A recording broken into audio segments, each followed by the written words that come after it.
টুনু ব্যাঙ আর বুদ্ধু মুরগির গল্প। এক দেশে ছিল এক ব্যাঙ, নাম তার টুনু।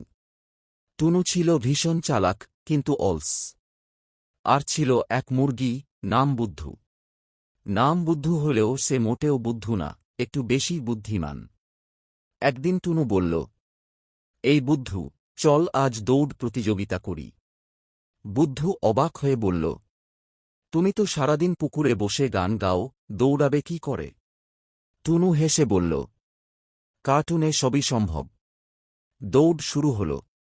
বুদ্ধু দৌড়াতে দৌড়াতে অনেক দূর এগিয়ে গেল। আর টুনু, সে একটা গাছের নিচে বসে ঘুমিয়ে পড়ল। একটু ঘুমাই, স্বপ্নে জিতব।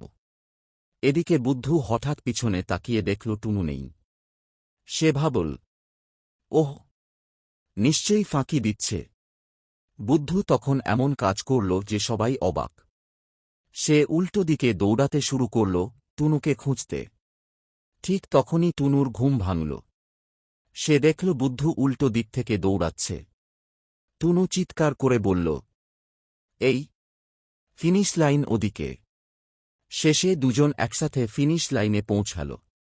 বিচারক বলল, আজ কোনো হারজিত নেই, কারণ দুজনেই কার্টুন লজিক ব্যবহার করেছে।